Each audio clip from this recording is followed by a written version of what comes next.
Rob is particularly interested in intellectual property law and is also interested in exploring a potential career in litigation. Congratulations.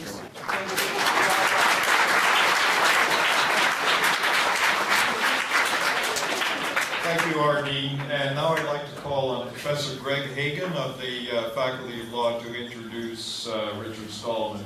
Nothing about intellectual property. I'm no longer going to use those terms. Mr. Stallman founded the Free Software Foundation and developed a form of free software that everyone has the freedom to copy, redistribute, and alter as they see fit. Today, the gnu+linux system is used on tens of millions of computers. From a legal point of view, Stallman pioneered the concept of copyleft, which is the idea that anyone who redistributes software with or without changes must pass along the freedom to further copy and change it. He has authored several copyleft licenses, which should be of interest to lawyers, including the GNU General Public License, the world's most popular free software license. Mr. Stallman has received the Association for Computing Machinery's Grace Hopper Award, a MacArthur Foundation Fellowship, the Electronic Frontier Foundation Pioneer Award, and the Takeda Award for Social Economic Betterment, as well as several honorary doctorate degrees. I counted 7. I'm pleased to introduce Richard Stallman.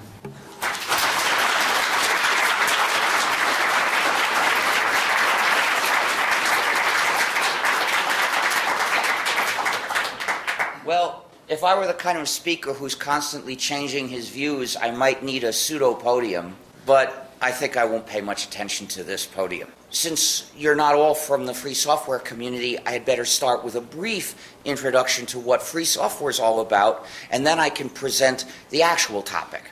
Free software means software that respects the user's freedom. So it's free in the sense of freedom, not necessarily zero price. We're not even talking about price.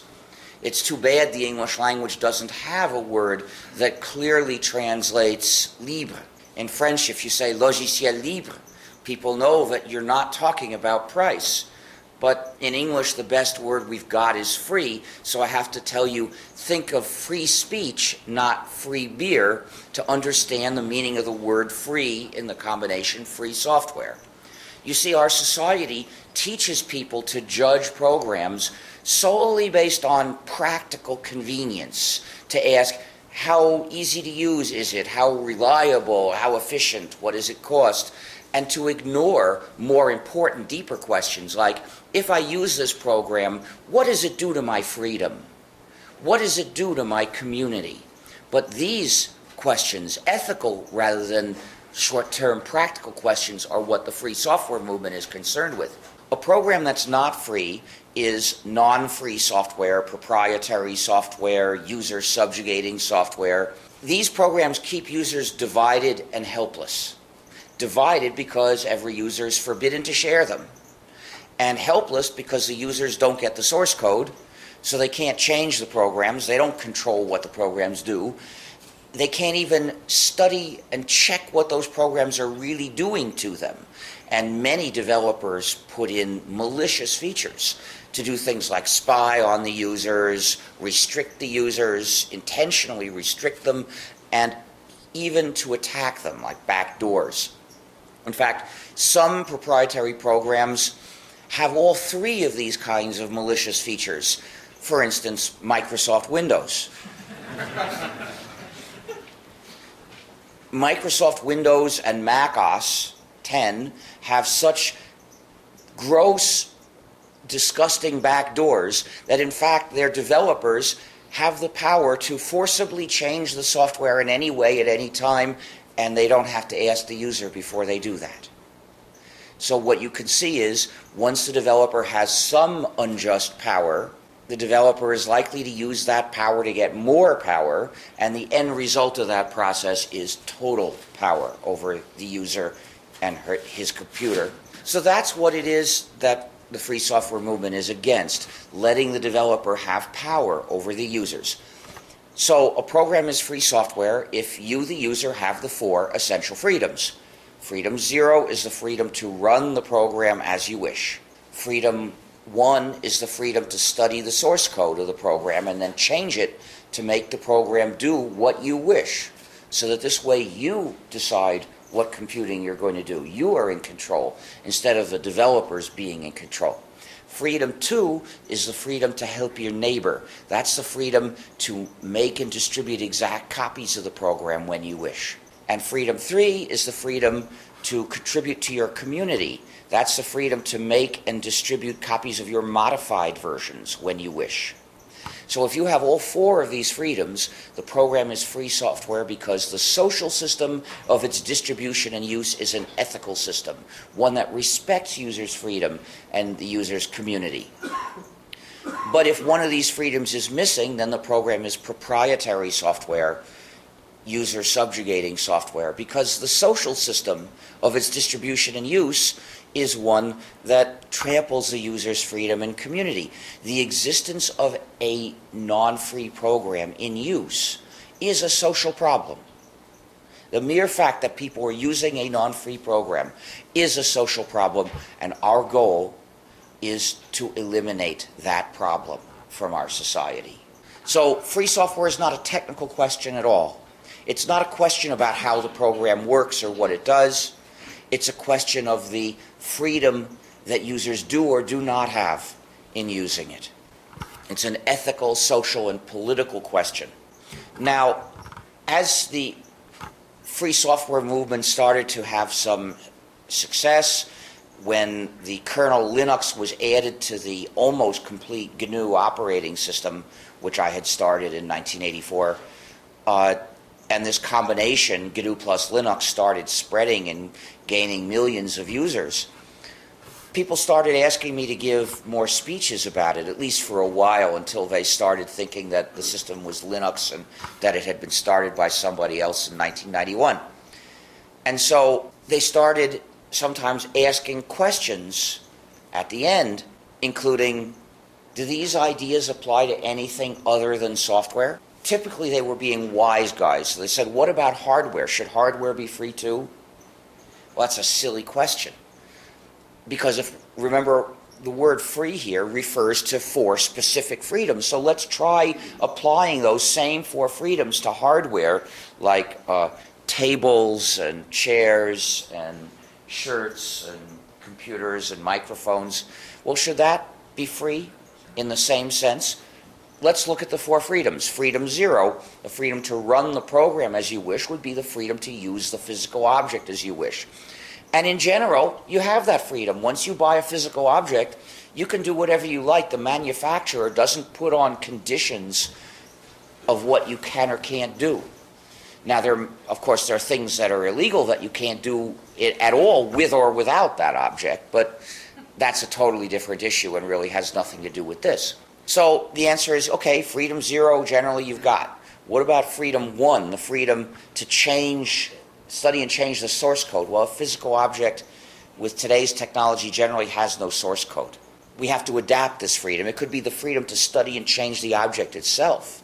And there, again, you have this freedom, except that the ability to use it in practice is rather limited, although that depends on the object. If you've got a wooden chair, there are a number of things you could do to change it that might even be useful. I know at least a few decades ago, people used to reupholster chairs. I've heard a rumor that they don't do it anymore, but I don't know. On the other hand, if you have these plastic and metal chairs, it's hard to do anything to change them that has any possible use. And a computer chip is impossible to change. Any attempt to change it would just destroy it. So the answer is you've got freedom 1 to the extent it's feasible to exercise it, but that's often very limited. What about freedom 2, the freedom to copy it and distribute the copies? Well, this is totally meaningless because there are no copiers for physical objects, with occasional rare exceptions. I'm told in India there are copiers for chairs, that if you're in the Indian middle class and you want a chair copied, you just go to a furniture maker and say, copy this chair. And that's the cheapest way to get a chair made in India. Well, okay, maybe in some cases freedom 2 is meaningful and is a real issue, but mostly it's not. And what about freedom 3? It's the same question. You know, if there are no copiers for chairs, in your society, in my society, well then, whether we've modified it or not, there's still no copier. So freedoms 2 and 3 are not even relevant questions for chairs in our society today. Now, that might change in the future, but I'm talking about the ethical issues that we face today. So the answer is physical objects are as free as they could conceivably be. It's not because anybody's restricting you that your ability to do things with them is limited. It's because of the nature of the things. But there are some things to which this question does make sense, namely other information works that exist in many copies and that you might have a copy of. And you might have your copy in a computer, which you could use then to copy it and to change it. And since you have the ability to do those things, whether you're allowed to do them is a real issue. And that is the issue that I'm speaking about today. Now, if you have an information work, a copy of one, and it's not software, then in almost all cases, all that would possibly restrict what you can do with it is copyright law. So we can ask the same question from another direction by asking, what should copyright law say about what you can do with these works? Now, to understand anything about copyright law or the issues it raises, the first thing you need to do is recognize that the term, quote, intellectual property, unquote, is propaganda that spreads confusion because it lumps together laws that have nothing important in common. They're different at every level, in every detail. How they work is different, their effects are different, the public policy issues they raise are different.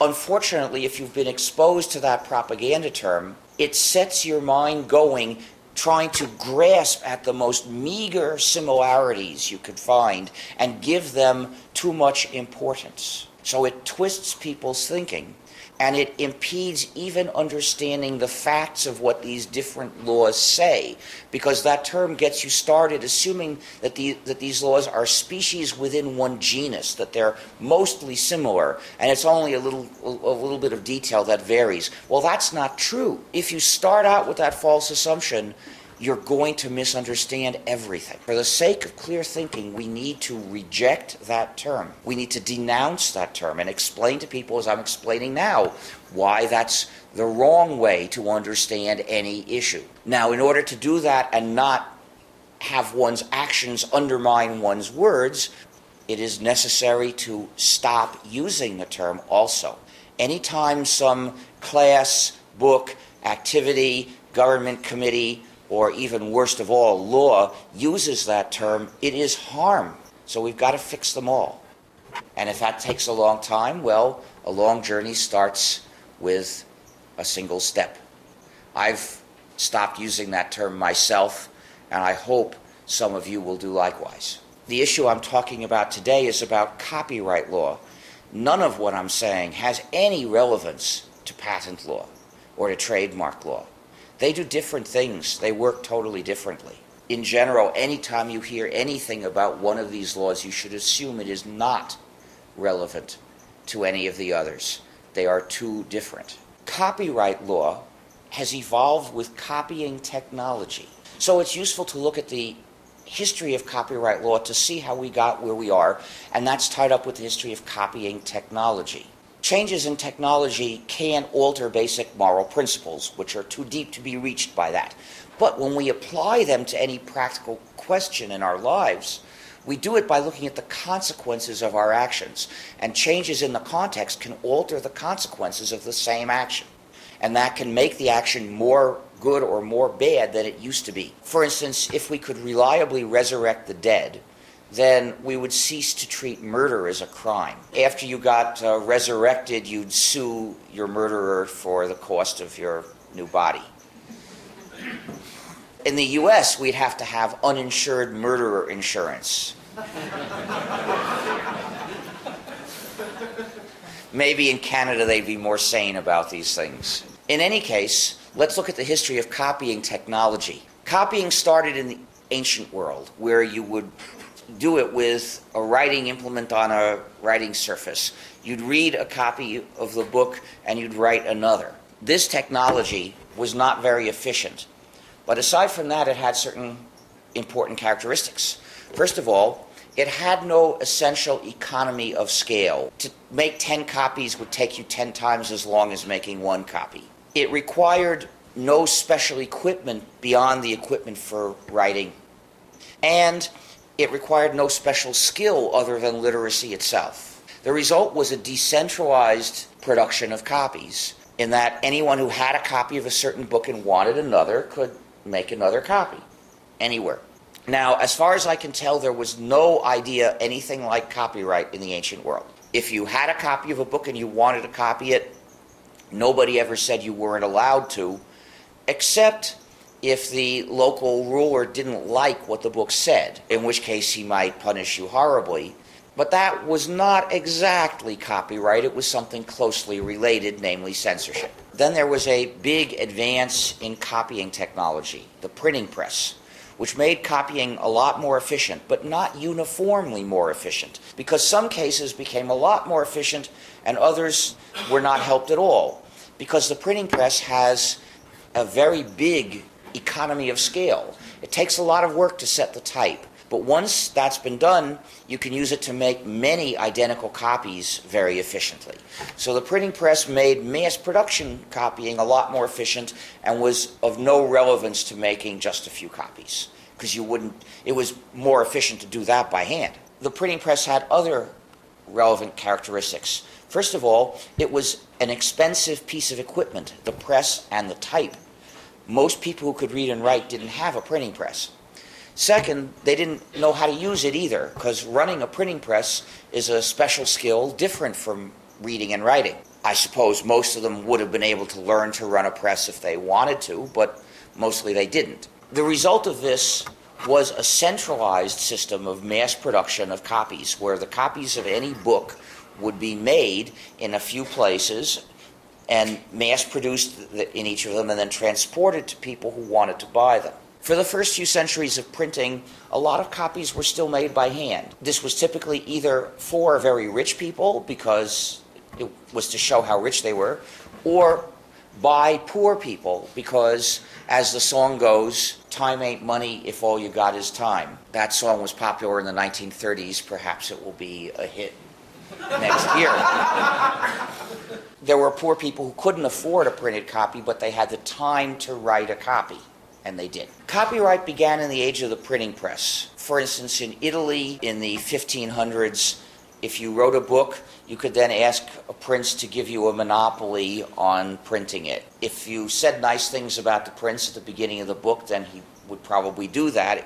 Princes tended to give out monopolies over anything at all to reward whoever they wanted to reward.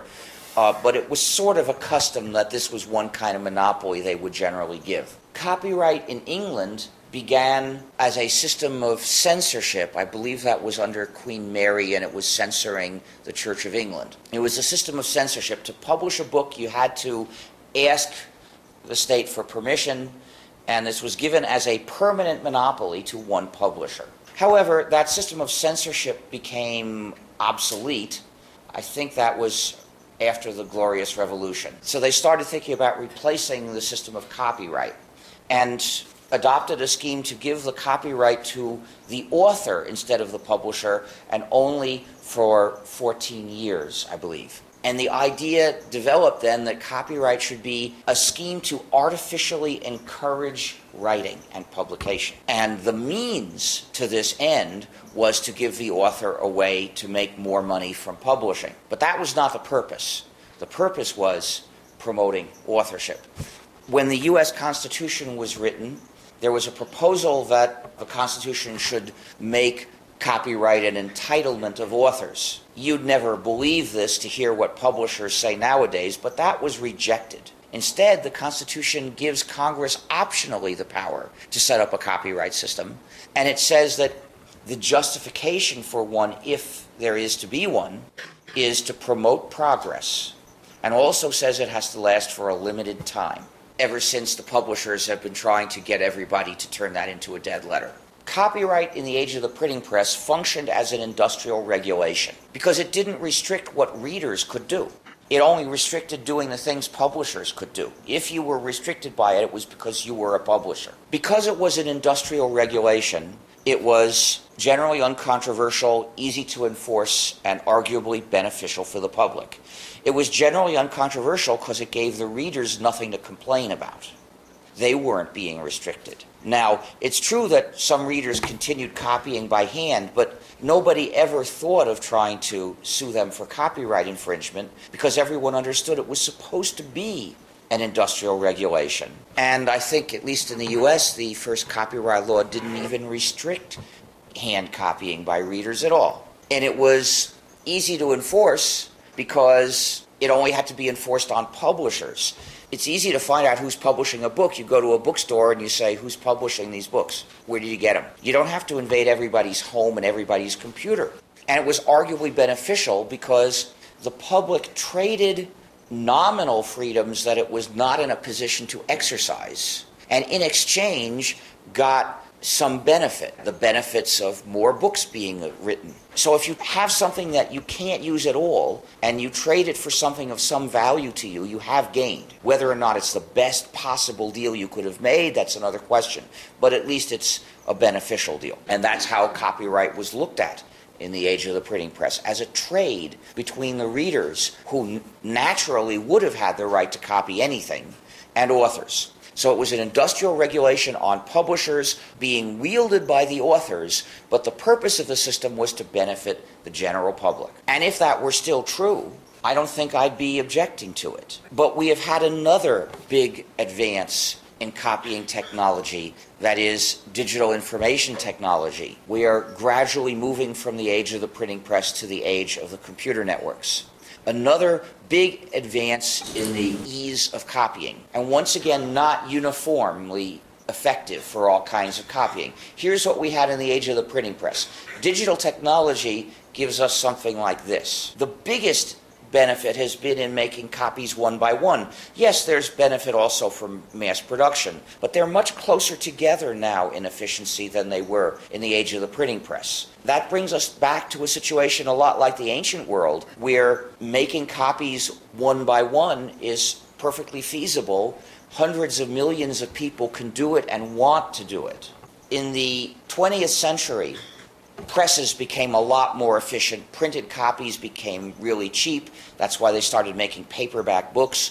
And as a result, even poor people could usually buy a book rather than copy it by hand. And so the widespread practice of hand copying got forgotten, and copyright law got changed so that formally it even covered hand copying, but nobody bothered to enforce it in such cases. So practically speaking, it was still, in effect, an industrial regulation. But now you put in digital technology, and what have we got? The same law, even without changing what it says, has a totally different effect. And now it becomes a restriction on the general public under the control of the publishers in the name of the authors. It's wielded by the publishers because another change that happened was the publishers made it the case that they almost always got the authors to cede these rights to them, and the publishers are the ones that really wield them, typically in the name of the authors, with the benefit to the authors being rather small in a lot of cases. Well, ethically speaking, this changes everything.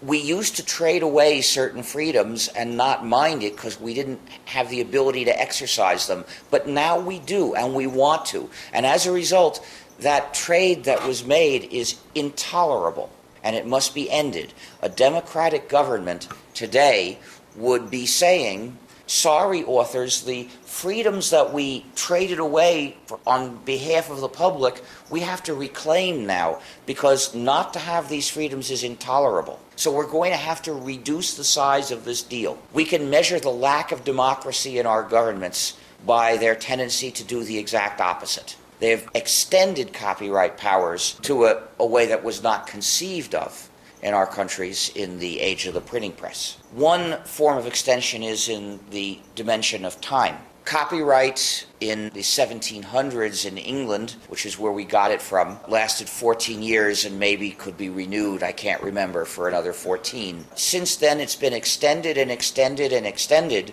until now, in some cases, it can last 150 years, which is insane.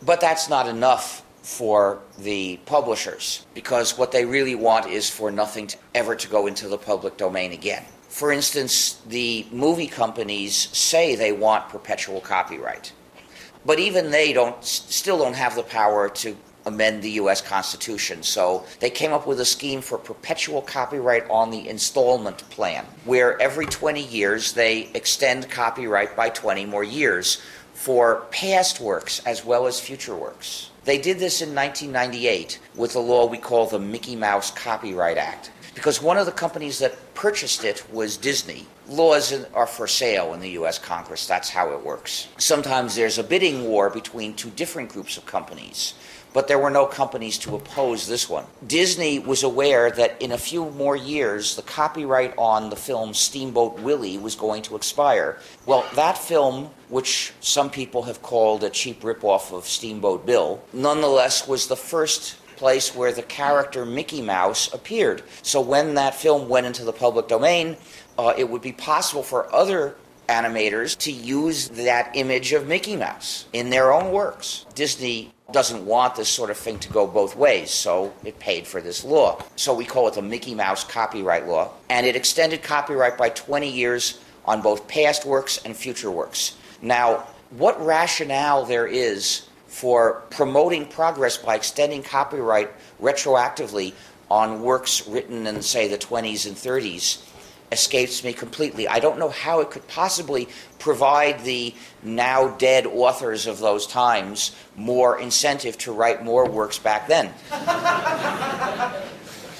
Now, if they have a time machine, apparently they haven't used it, because our history books don't record that there was a tremendous burst of creativity once the artists and writers found out that they would get 20 more years of copyright because of this law. It's at least conceivable that 20 more years of copyright could provide more incentive to make works in the future, but not to anybody rational, because economists will explain that the discounted present value of 20 years of copyright starting 75 years from now is so small that it's not going to be a factor in any decision you might make. The only motive for this law was to preserve the lucrative monopolies that were scheduled to expire. But that only gets them 20 more years. The idea of perpetual copyright on the installment plan is that they're going to do it again in something like 2018, unless we stop them. And of course, they've been pushing this all around the world, trying to get various countries to make copyright last longer. So it's a fight everywhere.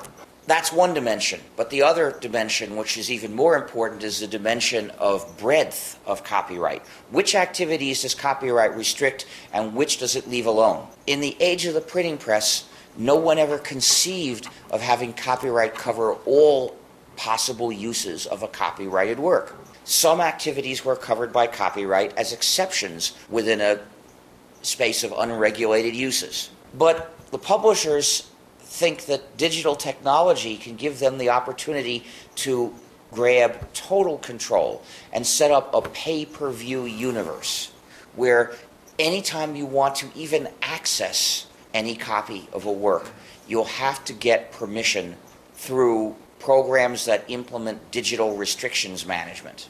Digital restrictions management, or DRM, refers to a kind of malicious feature, namely the functionality of refusing to function.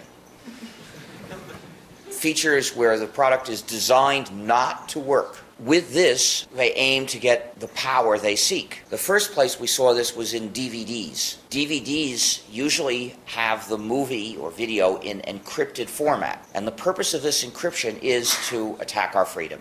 It was so that the players, the authorized players, would be designed not to let us do some of the things we'd want to do. Originally, this format was secret, which was how they stopped people from implementing anything else to decode it. But people figured out the format and released a free software package capable of decrypting the video on a DVD. In 1998, the U.S. passed a law to censor this software. In fact, to censor any unauthorized software that can play a DVD that doesn't have the same limits built in as all the other DVD players. and in fact, not just for DVDs, but for any system of digital restrictions management.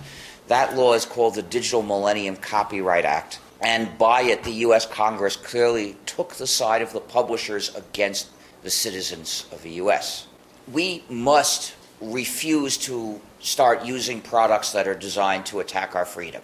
So you must never buy or rent or even accept as a gift a product which has digital restrictions management unless you possess the means to break the handcuffs. So if you have the free software you could use to play a DVD, then it's okay to buy, rent, or accept as gifts these DVDs, but otherwise you should reject them. And that's what I do. I have a few DVDs, they're not encrypted. I always check. Otherwise I won't take it.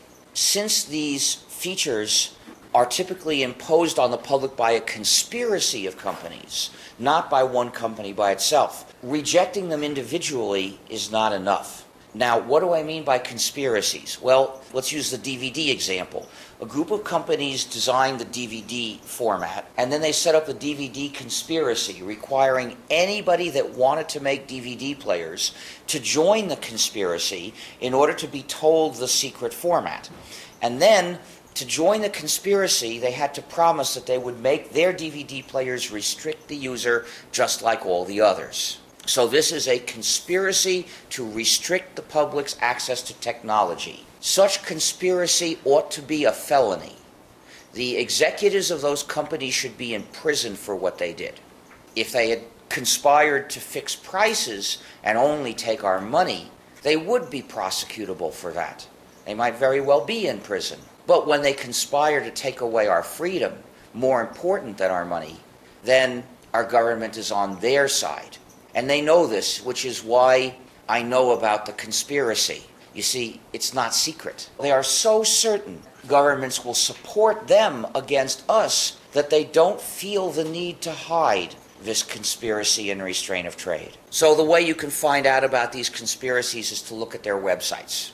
To organize our response, we have set up a campaign of protests against digital restrictions management, which you can find in the site defectivebydesign.org. Sign up and participate in our protests. What we have to do is to show megacorporations that if they design their products to attack our freedom, they will be hated. So we need big protests. We need your help. Your freedom is at stake. Movie companies are aware that even despite censorship, which in France goes to the point of making it a crime even to possess this software. In fact, the software is circulating everywhere and it's easy to get, and they know that they can't stop people from playing DVDs with free software. Someday, I suppose, they will propose the death penalty for it. What they've done that they expect might really work is they designed another system of digital restrictions management called AACS, which I generally call the axe, because that's what we need to give it. Starting in 2011, manufacturers are not allowed to make analog video outputs. They speak of something they call the analog hole. And let me show you a couple of analog holes that they say they want to plug. Their idea was that the AACS would be unbreakable. And then a couple of years ago, somebody published a program that undoes the encryption of AACS, but that was of no use because nobody knew the key. And then 6 months later, I saw a cute, adorable photo of two puppies, and on top of the puppies were 32 hex digits. And I wondered, why put these two things together? What have they got to do with each other? I wonder if those numbers are actually a key, and that's if somebody put them on top of these puppies because they figured that way people would circulate the photo for the puppies, and that way the number couldn't be suppressed. And that's what it was. That was the key to break the axe. Somebody posted it on Dig, and the editors of Dig, obediently to the empire, deleted it. And someone else posted it, and they deleted it, and after a few hundred times, they said, "Oh, we give up. We've tried our best to be loyal supporters of the empire." Within a couple of weeks, this key was to be found in over 700,000 web pages. a big outpouring of hatred for DRM. But unfortunately, that didn't do the job. The companies that try to hit us with the axe changed the key. And second, that was only enough for HD DVDs. And I'm told Blu-ray has another layer of digital restrictions management that nobody has managed to break. So unfortunately, it doesn't do the job. Thus, you must continue absolutely refusing to use Blu-ray discs in any way. The threat of DRM is not just in video. It's also affected music. In fact, I see somebody with a corrupt disc inferior audio shirt. Really good, I love that. Corrupt discs is what we called these things that looked like CDs, but they were not valid compact discs because they didn't follow the format standards. They were designed so that you could play them in ordinary players, but you couldn't read them in your computer with free software. Now, I once gave a speech more or less like this one, and afterward, my host gave me some records of music from the region. One of them was by a musician I'd heard of, and I was really interested in listening to it. But fortunately, before I opened the package, I saw, instead of the compact disc logo, it had copy control. This disc can be played on Windows and Macintosh systems, meaning only with proprietary software and not by me. I gave it back unopened and said, "Here you see the face of the enemy. Please take this back to the store because they don't deserve to keep your money." Well, I'll never hear that music. That's life. Maybe I'll come across it somewhere in some other form, but I'm not looking. Fortunately, we are seeing a retreat from DRM in the medium of music, and that's a very good thing. Part of the reason had to do with what happened when Sony had a clever scheme for digital restrictions management in corrupt discs. Their idea was that when someone put the disc into a computer, the disc would carry software that would be installed into the system silently without telling the user anything. What this program did was break the security on the machine and insert itself into the system the same way viruses do or the way crackers do if they gain access to the machine. It's called a rootkit. And this program changed the system so that reading the disk would be restricted. But it changed other things as well. For instance, it changed the commands you could use to examine the system so as to disguise its own presence there. And it also changed the commands to delete things so that they would have no effect when you tried to delete them. Now, all this is a felony. It's not the only felony Sony committed, because part of this software was code that had been released under the GNU General Public License. And it was being distributed in violation of that license because the license says any program that contains any significant amount of that code must, as a whole, be released under the GNU GPL. Source code must be made available to the users, and they must get a copy of the license so that they know their rights. Sony didn't do any of these things. Commercial copyright infringement is a felony. Of course, Sony was never prosecuted. Our governments are fully aware that their mission is to maintain the power of their megacorporate masters over us. These laws don't apply to defend us from their masters. People did sue Sony. Unfortunately, the general condemnation of Sony focused only on the side issues, all the other nasty things Sony had done as part of their method of carrying out their fundamentally evil purpose to restrict us, and didn't focus on the evil purpose. So Sony settled these suits, promising that in the future when they attack our freedom, they would not do all the other nasty things. And Sony has learned its lesson.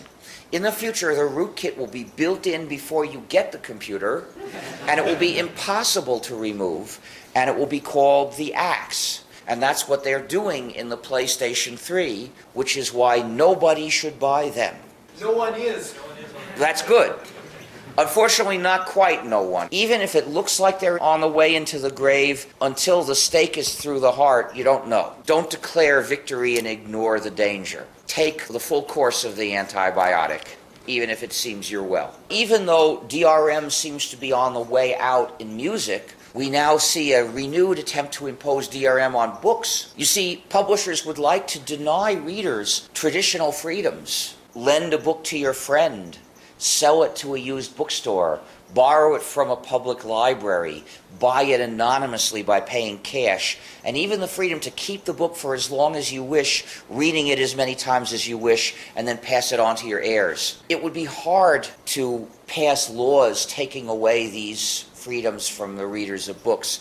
There are too many readers of books, and even with our sick forms of democracy, we could still resist. So they came up, although in the European Union, which is extremely undemocratic, they've managed to do so to some extent. Instead, they came up with a two-stage plan. The first stage was take away these freedoms for ebooks, in which they faced little opposition because there were no ebooks. They achieved that with the Digital Millennium Copyright Act in the US and later in many other countries as well. And the second stage was convince people to switch from printed books to ebooks. Well, they tried that in like 2000, 2001, 2002, and it just flopped. People didn't start using ebooks. One publisher had the idea that they could start off their line of encrypted, user-restricting ebooks with a bang using a biography of me. So they found an author, and he came to me and asked if I would cooperate, and I said, yes, if they publish this biography without encryption. The publisher rejected that idea, so I suggested another publisher who said yes, and in fact, the book was published under a free license, which gives people all four freedoms. So you could actually download the sources and publish your own modified version of the book.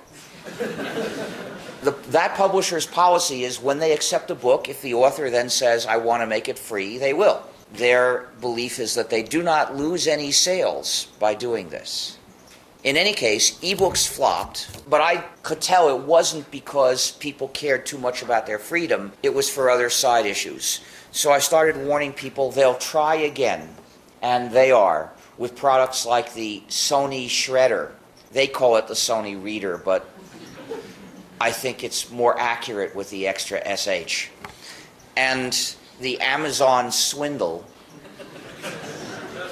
The swindle is that people who buy it don't recognize that they are ending all their friendships, because people who won't lend books to their friends aren't friends. Make sure your friends know and understand the implications of that product so that they don't accidentally or foolishly fall into cutting themselves off from their friendships. Don't wait for them to make the mistake before you explain to them. I hear they're going to be targeting students. The Digital Millennium Copyright Act in the US, fortunately for most of the world, only attacked the freedom of people in the US. But when there's a social problem in the US government doesn't try to fix it, but rather to impose it on the rest of the world. In the past few years, Canada has been the target. There was an unjust law proposal called C60, which was meant to restrict the distribution of the free software to break DRM. And that was replaced by C61, which was even worse, which would have criminalized any program capable of copying anything, which basically means every operating system would have violated that law and couldn't possibly work if it didn't violate the law. Well, that kind of outrageous stupidity is amusing, but the real danger is they'll fix that part. You see, we can't base our attack on those attempts to restrict us on the stupid mistakes they make.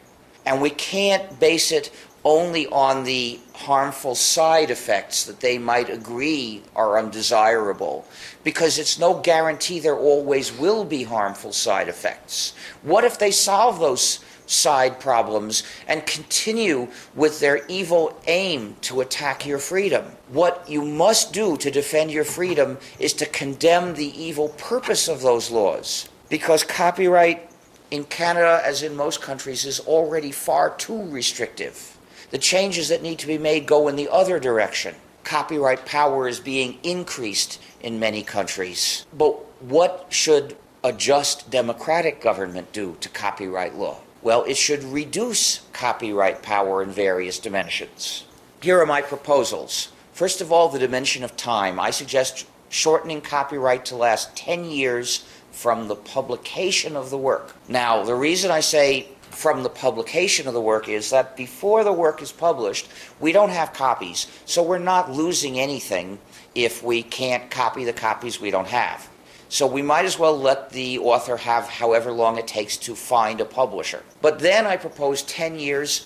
I don't say that 10 years is exactly the right amount, but I think it's a good first approximation, and so I propose it as what we should try, because the publication cycle in recent decades has got shorter and shorter. I don't know the facts about Canada, but in the US, almost all books are remaindered within 2 years and out of print within 3. Well, 10 years is more than 3 times the usual publication cycle, so I think it's comfortably plenty. Not everyone agrees with that proposal. I once proposed the same things I'm saying here at a panel discussion with science fiction writers. And the award-winning writer sitting next to me said, 10 years, that would be horrible. Anything more than 5 years is intolerable. Yeah, I was surprised too, because when the publishers demand more power over us, they always say they're doing it for those creators. That's what they like to call the authors and artists, because it compares them to a deity and suggests that we should bow down to them. They always do it in their name. So I had naively believed that this was for real and that the authors would also want more copyright. Well, there are a few who do, namely those who are tremendous hits and who are raking in lots of money and have come to want the money above all. That's only a tiny fraction of them. Most of the time, the publishers that demand these extra powers over us in the name of the authors are grinding those same authors and artists into the ground with their heels. For instance, that one, although he'd won an award, his book wasn't a bestseller. As far as he could tell, it was out of print. His contract said that when the book went out of print, the rights would revert to him, but the publisher refused to admit that it was out of print and was using the copyright on his own book to stop him from distributing copies, which he wished to do so that people could read it. Now, those authors who have not become accustomed to riches still have the desire that makes people start to be authors. They want people to read their work. And the copyright on his book was being used to stop him from giving copies to people. So he had a legal dispute with his publisher about this. And he realized that more than 5 years of copyright was not likely ever to do him any good. Well, he thinks 10 years is too much, and maybe he's right. Maybe 5 years is better. But I propose 10 years as a somewhat more cautious first whack at the problem. And after that, we can wait a while and maybe we could make it 5 years or maybe even 14 years. I don't know. The other dimension is the breadth. Which activities should copyright cover? We need to somewhat reduce that. But I don't think we should treat all works the same. I distinguish 3 categories of works. First of all, there are the functional works, the works you use to do a practical job in your life. Second, there are the works whose purpose is to say what certain people thought, to tell you that. And third, there are the works of art and entertainment whose contribution to society is in the impact of the work itself. 3 different ways that a work can make a contribution to society. And these different ways have different implications about what freedom we need to have in using those works. So first, let's look at the functional, practical works. These include software, recipes, educational works, reference works, text fonts, patterns for sewing, anything that you use to make something or do something. Well, these works must be free. For the same reason that software must be free, which is software being one of this category. Because when you use the work to do a job, if you can't control what the work does, you can't control your life. So you must be free to change the work to make it do the thing you want to do. And then you should be free to publish your version, because there'll be other people who want to do the same form of the job that you wanted to do. And we must make it possible for you to contribute to society your improvements. At least in your opinion and probably other people's opinion, they're improvements, because some people might prefer the original version. That's fine too. And it follows from this that people need to be free to redistribute the unchanged copies also, because otherwise you just force people to make some trivial, unimportant change to be allowed to distribute it. And that's silly. and it just causes confusion that we could avoid. So these works need to be free, but people might make the objection, if we don't surrender our freedom and let publishers have power over us when we use these works, the works won't be made. So they're essentially counseling us to despair and give up our freedom.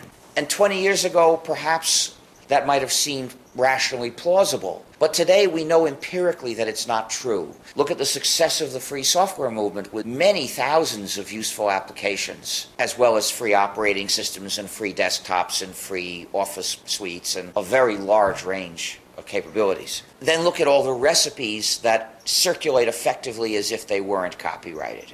And people are accustomed to exercising the same 4 freedoms in their use of recipes. Then in reference works, we can see a number of very good and useful free reference works, including, for instance, Wikipedia. Now, when people think about Wikipedia, they tend to focus more on a side issue, namely the fact that it's developed with a wiki, which turns out to be a very good method, but it's only a method. What really makes the ethical difference is the fact that the text in Wikipedia is free. It's released under a free license, so you're free to copy it and change it and redistribute it. Free educational materials is an area that hasn't had a tremendous success yet, but it is getting started. There's now a site called freetextbookproject.org, I think, which has been set up to list available free textbooks.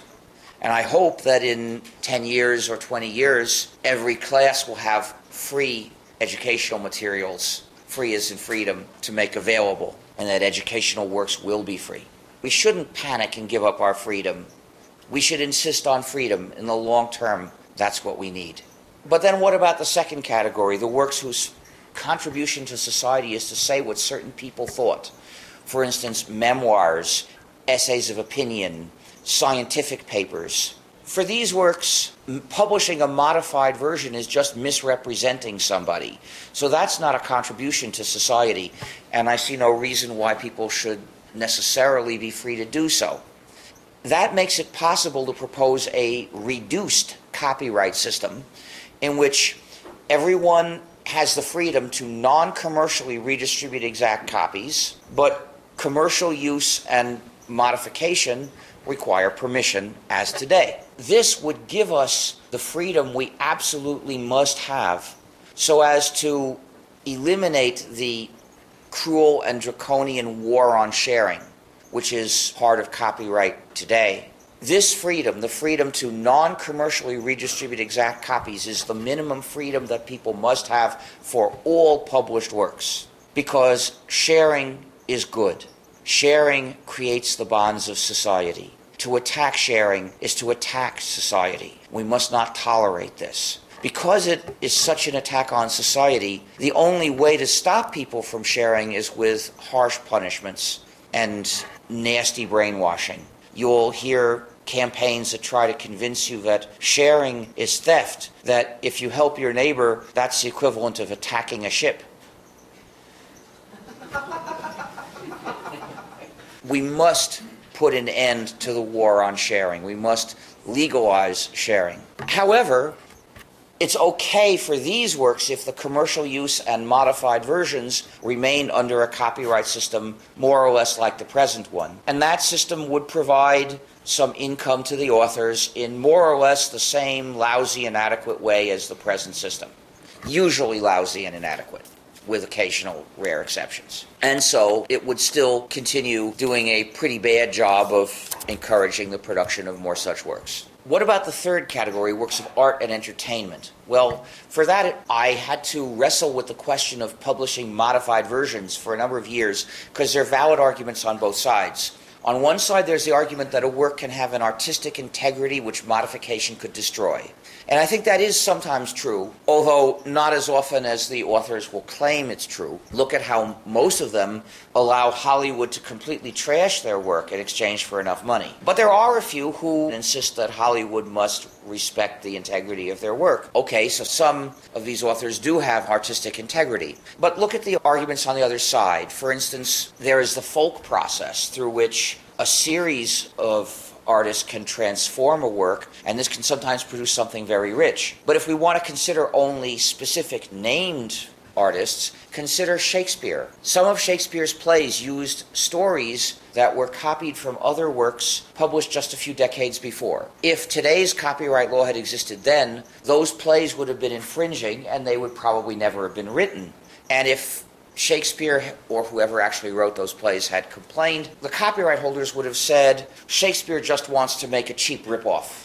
And you know that's not worth anything. And since we would never have seen what the play would be, we would have had no firm evidence to oppose to that claim. Since we have seen those plays, we say that they're at least very good. That's only because there weren't copyright holders who were in a position to stop them from being written. But eventually I recognized that although modifying a work of art can be a further contribution to art, it's not urgent. If it had to wait 10 years for the copyright to expire, that would be something we could live with. For works of practical use, it's intolerable to have to wait 10 years before you can redistribute your modified version of the recipe or the program or whatever. For art, it's not so urgent. So we can propose the same reduced copyright system where everyone is free to non-commercially redistribute exact copies, but commercial use and modification are under the control of copyright more or less as now. I don't believe that all art must be free, but I do believe that all art must be shareable, a weaker criterion. That's what I recommend. Thus, in particular, sharing on the internet peer-to-peer must be legal. It's not a bad thing at all. Now, the record companies will tell you that if you do this, you are taking money away from the musicians and that that's horrible. Well, you've heard that a half-truth is worse than a lie. This is a perhaps 5% truth. It's less than half, but not zero. So it has the same flaw, you see, as a half-truth. There are some musicians who would get money if you buy their records. Those are the long-established superstars. Not all superstars, just the long-established ones. When musicians get a first record contract, it's a really nasty exploitative one, in which all the production and publicity expenses are treated as an advance to the musicians, even though they didn't actually go to the musicians. What that means is that if you buy their record, there's a certain fraction of the price which is nominally for the musicians, but they don't actually get that money because instead it goes to repay the so-called advance, which means it goes from one account on the record company to another and there it stays. It is very rare that a record sells so many copies that it actually fully repays this and starts to give money to the musicians. It can go platinum, I've read, without reaching that point. It's only the record company that isn't getting money. There are some superstars who finish their first contract, which typically is for 5 or 7 albums, and then they're in a position to negotiate another contract which doesn't mistreat them. Those musicians will get money when you buy their records, but the rest don't. So when I buy commercial CDs, since they're not records of superstars, I do feel guilty for failing to support the musicians. But what can I do? Because of this, I don't think we should worry that legalizing sharing is going to hurt anything. But we might want a system that does a better job of supporting artists than the existing system, which mainly supports various companies. It mainly makes some rich people richer. I have a couple of suggestions to make. One is a tax-based system. If you tax something vaguely connected with copying music, which could be blank discs or internet connection, or you could just take the money out of general revenue and distribute it directly to musicians and other artists, and only to artists, only to them. It should be in the law that nobody else can get it except musicians or artists of whatever kinds you're trying to support. Those who participated in the creative work, not companies, not organizations, just artists. And it should be distributed based on their popularity, which could be measured by polling, approximated, but well enough. But not in linear proportion, because a superstar can be 1,000 times as popular as a good, fairly successful artist. If A is 1,000 times as popular as B, then if you distribute the money in linear proportion, A will get 1,000 times as much money as B. B doesn't get enough to live on, or the tax has to be very big in order to make A tremendously rich. So what I propose is take the raw popularity figure determined by polling and take the cube root and distribute the money in proportion to the cube root, so that if A is 1,000 times as popular as B, A will get 10 times as much money as B. Well, that's still more, but not so much more, which means that the bulk of the money will go to supporting a lot of fairly good, fairly successful artists instead of going to a few superstars. That means the system will be efficient for doing its legitimate job, which is to support a lot of artists, which after all is the only reason to want to have any kind of copyright system on art. I've seen proposals for something somewhat like this in the music field, but there's a fatal flaw because they talk about, quote, compensating, unquote, the, quote, rights holders, unquote. And what that means is the money will go to the record companies in linear proportion to the success of the records. And mostly the musicians won't get any. Well, if that is the excuse to legalize sharing, well, at least it does some good, but you shouldn't fool yourselves that that makes this, our lousy current system of supporting musicians, any better than it is now. So we have to reject those terms, quote, compensating, unquote, and, quote, rights holders, unquote, if we want a system that will actually support the arts better. I told you one proposal. The other is a system of voluntary payments. Imagine if every player had a button with a $sign on it. If you push that, you send $1 to whoever made the work you are currently using or just finished using. And you can push it if you want or not. I think this system would work great, because we're already seeing that artists can get a lot of money from voluntary payments. A lot of people want to send money to support artists. And the main obstacle is just that it's difficult to send it. Well, if we make it easy, the artists will get a lot more. In the past year, a couple of famous musical groups, Radiohead and Nine Inch Nails, released albums and effectively said to people, pay if you want. And they got hundreds of thousands of dollars, which is not a mean amount. It's not just for the superstars like them that this can work. There's a Canadian singer that I've heard of, although I don't think I ever heard any of her music, who was called Jane Siberry, and I think she's now called Issa or something. I know nothing about her except that she sells copies of recordings through her website and lets people choose how much to pay, any amount starting from $0. And on the average, she gets more money than the major record companies charge for a download. So by allowing people not to pay, she actually, on the average, gets them to pay more. And she's not a superstar, as far as I can tell, because I never heard of her except in an article about this. It already works even with the inconvenient payment systems we have today that require people to have credit cards. If we had a convenient anonymous payment system, I know I would push this button at least once a week, if not once a day. Of course, there are poor people who would never push this button, and that's fine. The artists don't need to squeeze money out of poor people. There are enough people who aren't poor who can gladly support the arts. And if we collectively think that we wish people would do it more, we could launch friendly, kind, warm PR campaign. Have you sent $1 to a band or a TV producer this week? If not, why not? You love what they're doing, push the button. And, people would hear this and they'd feel warm and they would do it. So much better than the cruel and vicious PR campaign that says that if you share, you're a pirate. You referenced a publisher that did not restrict the original author's rights. Could you name the publisher? Oh, well, the publisher, I said, was willing to publish books under a free license if the author asks for it. That's O'Reilly. What are your comments on the impact of DRM on the self-publicist? I don't know how they affect self-publishers. Basically, as a self-publisher, you probably can't employ DRM. The DRM conspiracies require people to join the conspiracy to publish restricted copies also.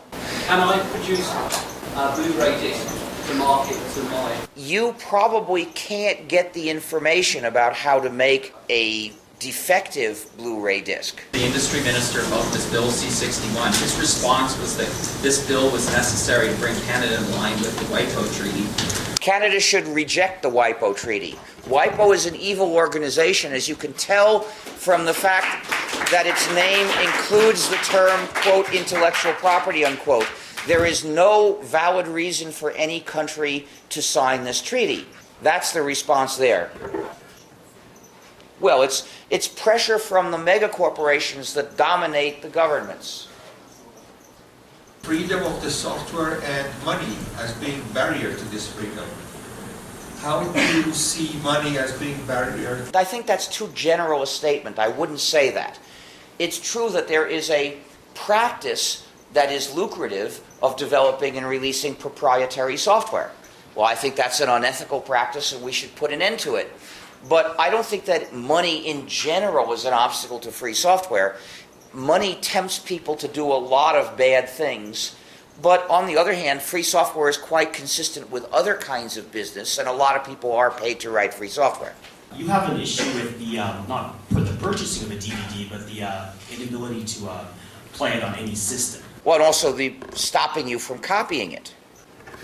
That's wrong. I don't object to selling or buying anything, including free software. Part of the freedom that free software gives you is the freedom to make copies and sell them. And these days, with the internet working so well as a distribution medium, you don't see a lot of people selling copies of free software for much money. In 1985, I used to sell magnetic tapes with a free program I had written, and I charged $150 for a tape, and I got 8 to 10 orders a month, which I could have lived on if necessary. Of course, I'd also put the same program on an FTP server so that people on the net could download it. I didn't charge any money for that. There's no conflict here. If it's free software, you're free to do both, either of these things or both in parallel or whatever you like. Some of it sounded like CC or Creative Commons. I'm just curious as to why you didn't bring up that. Well, Creative Commons doesn't advocate anything at all. Creative Commons publishes licenses. All of the licenses Creative Commons publishes today are shareable. In two of these categories, what I've said is the works must all be shareable. Well, if you publish one under any of the Creative Commons licenses of today, it will be shareable. But Creative Commons doesn't advocate any freedom for the users of works in general. I think the Creative Commons licenses are fine for what they do. You shouldn't use them for software, and only two of them are free, so if the work is in the functional category, you should use those two. The attribution license and the attribution share-alike license. Those two of the Creative Commons licenses are free licenses. So if you want to use a Creative Commons license for a functional work, it should be one of those two, like for a textbook or an encyclopedia. And for software, the best license to use in most cases is the GNU General Public License. What do you see as the future of the mainstream recording industry, and how can we facilitate and expedite its demise? Because I'm sick of Nickelback. Well, I can't see the future.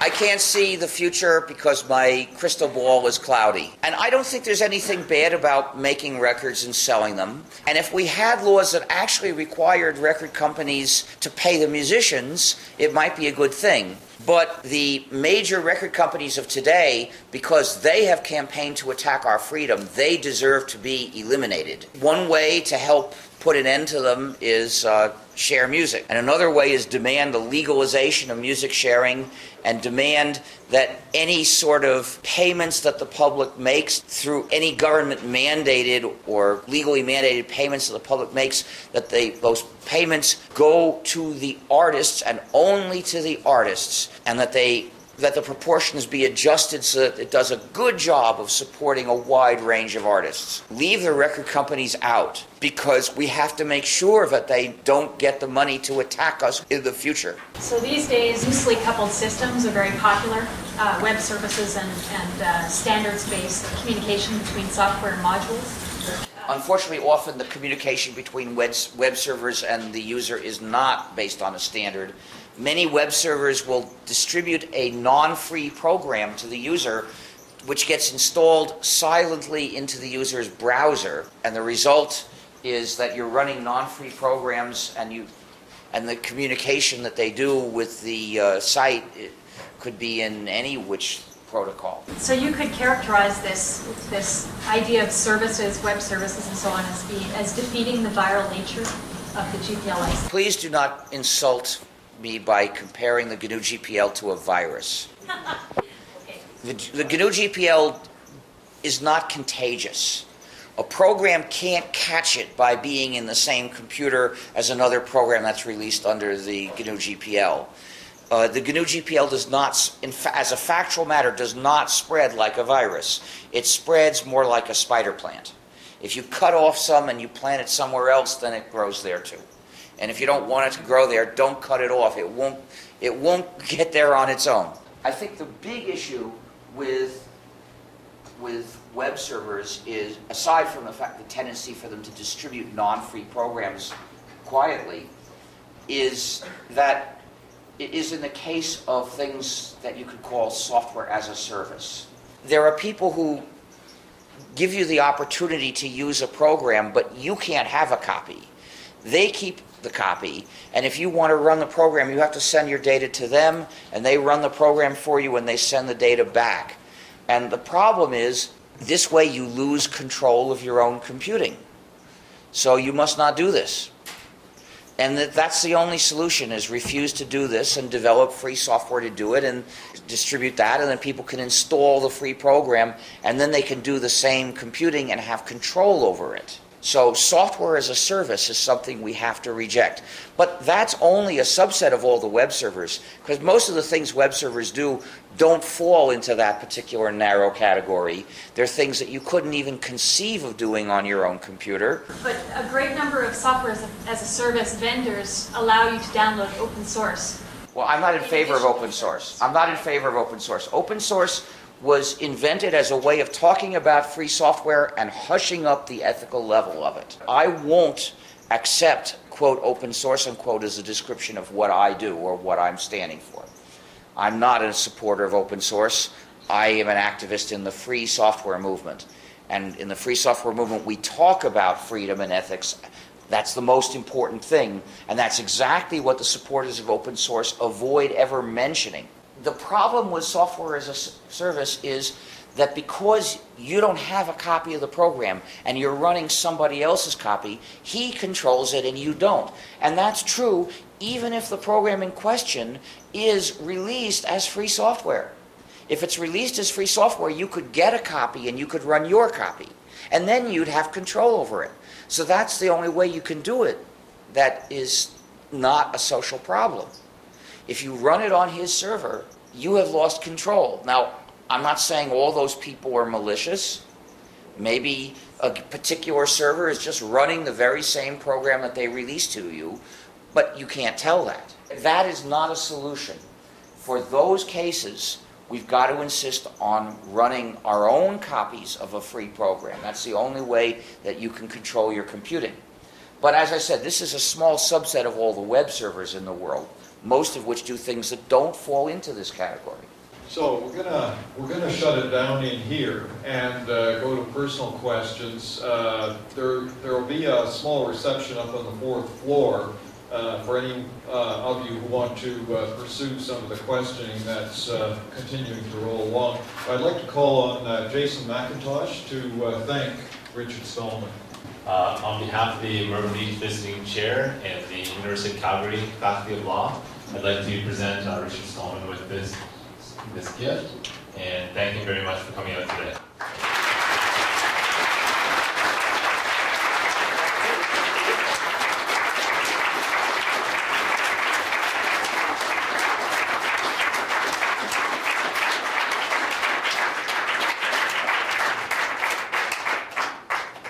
So join the fight against C62. And it's not enough just to demand maintaining the status quo, because then they'll say, well, let's compromise, let's make a change that's half as bad. You've got to demand improvements in copyright law, making it less restrictive.